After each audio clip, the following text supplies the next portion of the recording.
میرے محترم بھائی اور بہنوں، حج آدم علیہ السلام سے شروع ہوا ہے۔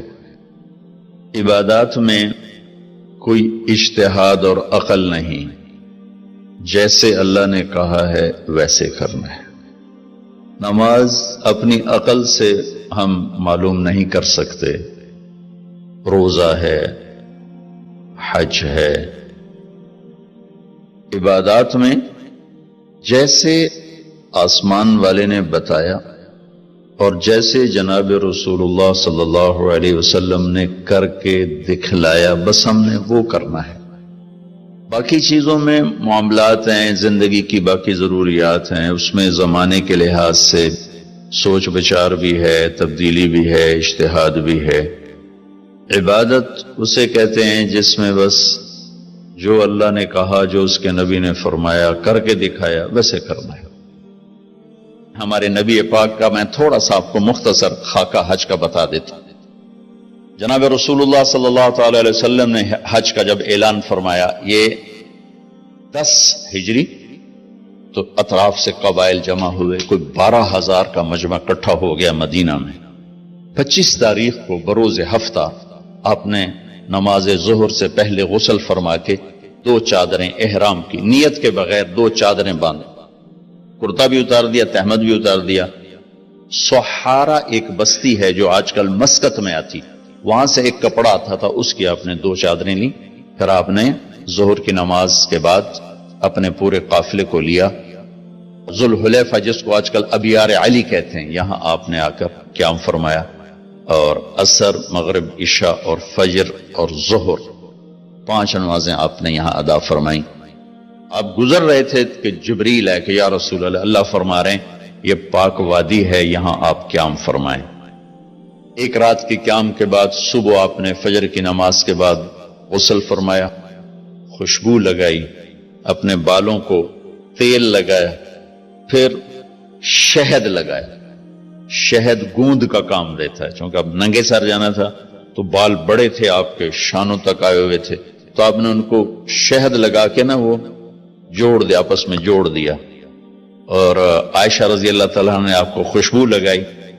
جسم پہ خوشبو لگا سکتے ہیں احرام سے پہلے، احرام کے کپڑے کو نہیں، جسم پہ خوشبو لگا سکتے ہیں احرام کی نیت کرنے سے پہلے۔ بالوں میں، مانگ میں آپ نے خوشبو لگائی۔ پھر اس کے بعد آپ نے ظہر کی نماز ادا فرمائی اور آپ اونٹنی پہ سوار ہوئے اور قبلہ رخ ہو کر آپ نے کہا لبیک حجۃ اللہم لبیک۔ آپ نے حج کا احرام باندھا تو جبریل آئے کہ یا رسول اللہ، اللہ تعالیٰ فرما رہے ہیں عمرے کو شامل فرمائے۔ وہاں سے آپ چلے، آپ کے ساتھ کوئی 12,000 کا مجمع تھا، اور آپ ملل میں آپ نے قیام فرمایا۔ ملل سے نکلے اور روحا میں پہنچے۔ روحا میں کنواں ہے، وہاں 70 نبیوں نے قیام کیا ہے حج کے دوران، حج پر جاتے اور آتے ہوئے۔ وہاں آپ نے بھی قیام فرمایا، رات بھی ٹھہرے۔ روحا سے چل کر آپ افایا پہنچے، افایا سے عرج پہنچے، عرج سے ابوا پہنچے۔ ابوا پہنچے تو سامنے بستی تھی جہاں آپ کے سارے انتظام کیے گئے تھے رہائش کے، اور یہ قافلہ 12,000 کا اب 60-70,000 کا ہو چکا تھا۔ تو ابوا میں آپ کی والدہ کی قبر ہے، حضرت آمنہ رضی اللہ تعالیٰ عنہ کی قبر مبارک ہے۔ تو آپ سڑک سے یوں ہٹ گئے، اندر پہاڑوں میں چلے گئے۔ اکثر مجمع تو نیا تھا، انہیں نہیں سمجھ میں آیا کہ اللہ کے نبی اندر کہاں جا رہے ہیں۔ چندے کو پتا تھا کہ آپ کہاں جا رہے ہیں، تو آپ چلتے چلتے چلتے چلتے چلتے ایک جگہ آپ نے اونٹنی کو بٹھایا، کوئی وہ 70-80 فٹ اونچا پہاڑ ہے، تو وہاں سے آپ اوپر چڑھے۔ یہ اپریل کا مہینہ تھا اور ماں کی قبر کے سرانے تشریف لائے، اور یوں آپ نے گھٹنے اٹھائے اور ہاتھ یہاں رکھے اور سر یہاں لیا، یہ پوزیشن بنائی جیسے چھوٹے بچے بناتے، اور پھر جوں سرہانے بیٹھ کے رونا شروع کیا۔ صدمہ تو چند دنوں بعد بھول جاتا، میں اب اپنی ماں کے یاد میں رونا بھی چاہوں تو رونا نہیں آتا، اپنے باپ کی یاد میں رونا بھی چاہوں تو رونا نہیں آتا۔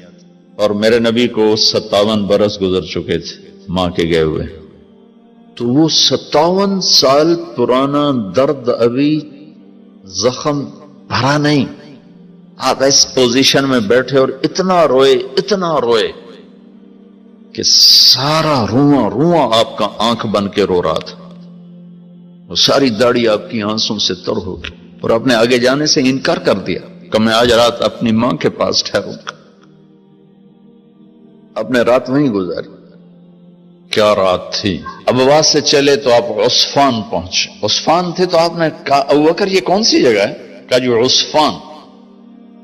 کہا میں دیکھ رہا ہوں ہود اور صالح علیہ السلام گزر رہے ہیں اس وادی سے، لبیک کہتے ہوئے حج کو جا رہے ہیں۔ عصفان سے آپ مرہ زہران پہنچے، پھر وہاں سے آپ صرف پہنچے، پھر وہاں سے آپ تنعیم پہنچے۔ تنعیم میں آپ نے احرام کی چادروں کو تبدیل فرمایا، جو 2 چادریں مدینہ میں زیب تن فرمائی تھی، تنعیم اتار کر 2 نئی چادر اسی کپڑے کی۔ پھر مکہ کے ٹاپ سے آپ انٹر ہوئے اور بیر زی طوا کے کنویں پر آ کر آپ نے قیام فرمایا۔ یہ ہے اتوار کی رات، 25 کو چلے اور 4 کی رات کو، یہ مہینہ 29 کا تھا، تو 4 کی رات کو آپ مکے پہنچ گئے۔ اور اتوار کو صبح آپ نے غسل کیا، خالی پانی بہایا اور عمرہ کے لیے تشریف لے گئے۔ صفا مروہ کی طرف سے آپ پہنچے، باب و بنی شیبہ کے سامنے آپ نے اونٹنی کو بٹھایا تو بنو ہاشم خاندان کے بچے آ گئے، ان سب کو ملے، کئیوں کو اونٹنی پہ بٹھا لیا، کئیوں کو پیار کیا، گلے لگایا، پھر ان سب سے ہو کر باب و بنی شیبہ، یہ باب و بنی عبد مناف تھا، آپ کے خاندان کا دروازہ تھا، اس سے آپ انٹر ہوئے، اور جب آپ فارغ ہوئے تو باب و بنی مخزوم سے آپ باہر نکلے۔ آپ نے جاتے ہی حجر اسود کا بوسہ لیا، پھر سجدہ کیا، پھر بوسہ لیا، پھر سجدہ کیا، پھر بوسہ لیا، پھر سجدہ کیا، پھر آپ رونے لگے، بہت روئے۔ اس کے بعد آپ طواف شروع فرمائے۔ تیسرے یا چوتھے چکر میں آپ نے پانی بھی پیا، اور حضرت عمر سے فرمایا کہ عمر حجر اسود کے بوسے پہ لڑائی نہ کرنا، جگہ ملے تو لے لینا، جھگڑا نہ کرنا، جیسے ہمارے نادانی میں لوگ وہاں عورتیں بھی ایسی حماقت کرتی ہیں کہ ایک سنت عمل کے لیے فرض چھوڑ دیتے کہ مرد عورت کا یوں آپس میں اختلاط، یہ اس سے بچنا فرض ہے، اور وہ ایک سنت کے لیے گھس رہی، اور لڑائی جھگڑے فساد، قریب بھی نہیں جانا چاہیے۔ اللہ کے نبی نے استلام کیا، جب رش ہو گیا تو آپ کے پاس ایک لکڑی تھی، وہ دور سے یوں لکڑی کو لگا کر اور اس کا بوسہ لے لے۔ پہلا آپ نے بوسہ لیا، اس کے بعد رش ہو گیا تو پھر آپ نے ہر دفعہ بوسہ میں ایک دفعہ بوسہ لیا، اس کے بعد آپ کے پاس ایک لکڑی تھی، اس لکڑی کو آپ یوں چھوتے تھے اور حجر اسود کو، اور اس کا بوسہ لے لیتے تھے۔ بوسہ صرف ایک دفعہ، پھر جب آپ نے 2 نفل پڑھ لیے اور تشریف لے گئے صفا مروہ کے لیے، تو پھر حجر اسود کا بوسہ لیا اور آپ نے جا کر صفا مروہ پہ 7 چکر پورے کیے۔ بعض روایت میں ہے کہ 3 چکر پیدل کیے، پھر مجمع زیادہ ہو گیا تو 4 اونٹنی پر بیٹھ کر گیا تاکہ لوگ دیکھ لیں۔ اس کے بعد آپ نے اعلان فرمایا کہ بھئی جن کے پاس قربانی کا جانور نہیں ہے وہ احرام کھول دو۔ تو صحابہ نے کہا یا رسول اللہ آپ کھولیں، تو آپ نے فرمایا کہ میرے پاس قربانی کا جانور ہے، ابو بکر کے پاس، عمر، زبید، طلحہ یہ نہیں کھولیں گے جو کہ ان کے پاس بھی قربانی کا جانور ہے، باقی جن کے پاس نہیں کھول دو۔ تو سب نے کھول دی، اور حج افراد بھی تمتع بن گیا، حج قران بھی تمتع بن گیا۔ اب نہیں ہو سکتا، اب جو نیت کریں گے وہی کرنی پڑے گی، لیکن اللہ کے نبی کا خاص حکم تھا تو سب کا حج تمتع بن گیا۔